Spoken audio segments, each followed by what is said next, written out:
அஸ்ஸலாமு அலைக்கும் வரஹ்மத்துல்லாஹி வபரகாத்துஹ். லா தஹ்சன், கவலை கொள்ளாதீர். எதை குறித்து சகோதரரை கவலை கொள்ள வேண்டாம்? எதிர்காலத்தை குறித்து, நாளையை குறித்து. நாளை என் வாழ்க்கையில் என்ன நடக்கும்? எதை நான் பெறுவேன், இழப்பேன்?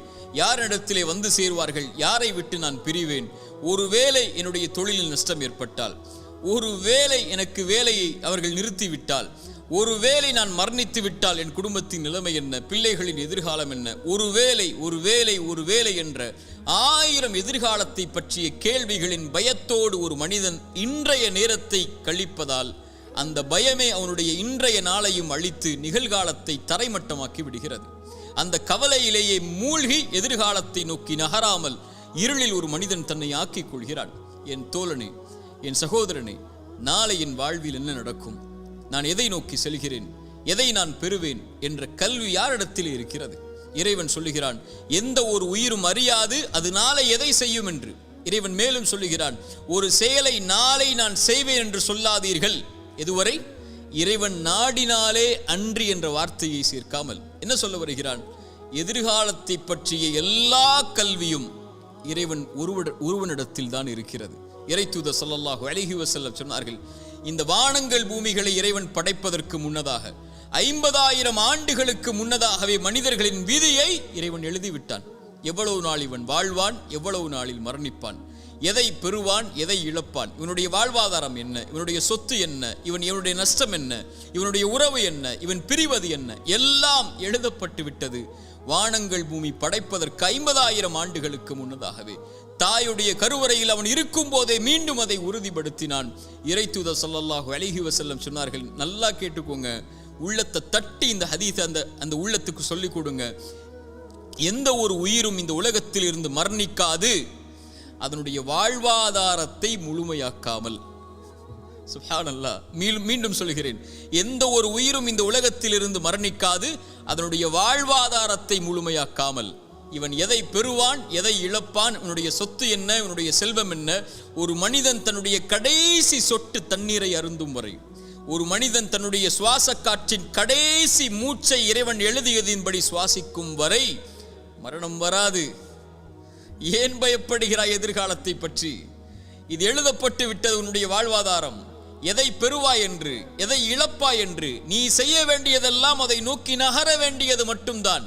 சோகம் வந்துவிட்டால், கவலை வந்துவிட்டால், இழப்பு வந்துவிட்டால், பிரிவு வந்துவிட்டால், இருட்டு அறையில் உட்கார்ந்து கொண்டு கண்ணீர் வடிப்பதை விட கிளம்பிச் செல் வெளிச்சத்தை நோக்கி. உனக்கு பெற இருக்கின்ற அதிசயங்கள் ஏராளம் உன்னுடைய எதிர்காலத்தில். அதை நோக்கி செல் என்பதுதான் இறைவனும் இறைத்தூதரும் நமக்கு காட்டக்கூடிய வழி. மூசாவுடைய தாயிடமிருந்து பாடம் படிப்போம் வாருங்கள். மூசாவுடைய தாய் ஒரு ஆண் குழந்தையை பெற்றெடுக்கிறாள். எப்படிப்பட்ட காலம்! ஃபிரவுன் கொடுங்கோலன் ஆண் குழந்தைகள் பிறந்தால் கையால் அறுத்து தூக்கி எறிந்தான் மனி இஸ்ரவேலர்களுடைய குழந்தைகளை. மூசாவுடைய தாய் பயந்தார்கள், இந்த குழந்தையை ஃபிரவுன் கண்டுவிட்டால் கொன்று விடுவானே. இறைவன் சொன்னான், மூசாவுடைய தாயை, முடிந்தால் அந்த குழந்தைக்கு உணவை கொடு, இல்லை என்றால் ஆற்றிலே கொண்டு போய் விட்டுவிடு. அவ்வளவுதான், நான் சொல்கிறேன் செய், எதிர்காலத்தை நான் முடிவு செய்கிறேன், நீ செயல்படு, அவ்வளவுதான். என்ன செய்வேன் தெரியுமா? நீ ஆற்றிலே விட்டால் இந்த குழந்தையை உன்னுடைய கரத்திலே மீண்டும் நான் கொண்டு வருவேன். எப்படி? இறைத்தூதர் மூசாவாக. ஆற்றிலே விட்டார்கள். இறைவன் சொன்னான், அவன் பார்த்துக் கொள்வான் எதிர்காலத்தை, இந்த மூசாவுடைய எதிர்காலத்தை என்று. அந்த குழந்தை கரை ஒதுங்கியது எங்கே? ஃபிரவுன் எந்த குழந்தை கையில் கிடைத்தால் அறுத்து விடுவான் என்று பயந்தார்களோ அந்த ஃபிரவுனுடைய அரண்மனையுடைய வாயிலில் எடுத்தார்கள். ஃபிரவுனுடைய மனைவி அழகாக இருக்கிறதை, இதை வளர்த்து விடுவோம் என்று முடிவெடுத்தார்கள். ஃபிரவுன் அதை அந்த குழந்தைக்கு உணவை கொடுப்பதற்கு பெண்களை தேடினான். மூசாவுடைய தாய் அழைத்து கொண்டு வரப்பட்டார்கள். அவர்களுடைய கரத்தில் மூசா அலைஹிஸ்ஸலாம் ஒப்படைக்கப்பட்டார்கள். இறைவன் சொன்னான், திருப்பி கொண்டு வருவேன். எப்படி ஒப்படைக்கப்பட்டார்கள்? இறைத்தூதர் மூசாவாக. மூசாவுடைய தாய் பயந்தார்களா எதிர்காலத்தை?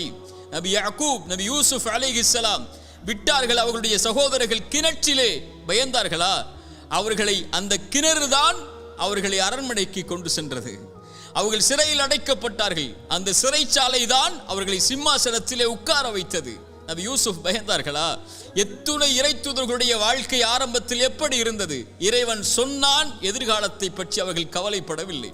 நபி நூஹ் கப்பல் கட்டினார். அங்கே வெள்ளம் இருந்ததா, ஆறு இருந்ததா? மலையை இறைவன் கொண்டு வருவான் என்று சொன்னான், அவன் கொண்டு வருவான். என் வாழ்வை சிறந்ததாகத்தான் இறைவன் அமைத்திருப்பான் என்று நான் நம்புகிறேன். அவன் அப்படித்தான் அமைத்திருப்பான். இன்று சோகம் நாளையது மகிழ்ச்சியாக மாறும். இன்று கண்ணீர் நாளையது அது சந்தோஷமாக மாறும். இன்றைய ஏழ்மை நாளை செல்வமாக மாறும். இன்றைய குழந்தையின்மை நாளை சிறந்த குழந்தையாக மாறும். இன்றைய உறவின் பிரிவு இதைவிட சிறந்த உறவை எனக்கு கொடுப்பான். இன்றைய இழப்பு இதைவிட அல்லாஹ் என்னை படைத்த இறைவன் இதைவிட சிறந்த ஒன்றை எனக்கு கொடுப்பான் என்ற நம்பிக்கையில் அவன் நகர்வான் வாழ்க்கையில். இறைத்தூதர் ஸல்லல்லாஹு அலைஹி வஸல்லம் சொன்னார்கள், இறைவன் மீது வைக்க வேண்டிய நம்பிக்கையை நீங்கள் உறுதியாக வைத்தால் எல்லா நேரங்களிலும் என் இறைவன் மீது நம்பிக்கை வைக்கிறேன், அவன் எனக்கு போதுமானவன். இன்றைய கஷ்டத்தை நீக்குவதற்கு அவன் எனக்கு வாக்கு கொடுத்திருக்கிறான். அவனுடைய பாதையில் நான் முன்னேறுகிறேன். அவனை நோக்கி இந்த கஷ்டத்தையும் இந்த சிரமத்தையும் இந்த இருளையும் இந்த சோகத்தையும் என் இறைவன் நீக்குவான். அவன் நாடிய போது இதைவிட சிறந்த ஒன்றை எனக்கு கொடுப்பான் என்று இழப்புகளையும் நஷ்டங்களையும் ஏமாற்றங்களையும் அவதூறுகளையும் அவமானங்களையும் பற்றி கவலைப்படாமல் கண்ணியத்தையும் வெற்றியின் பாதையிலும் பயணிக்கக்கூடிய ஒரு மனிதன் இறைவன் மீது நம்பிக்கை வைத்தால், இறைத்தூதர் சொன்னார்கள், ஒரு பறவைக்கு இறைவன் எப்படி உணவளிப்பானோ அது போன்று உங்களுக்கும் உணவளிப்பான். அவ்வளவுதான்.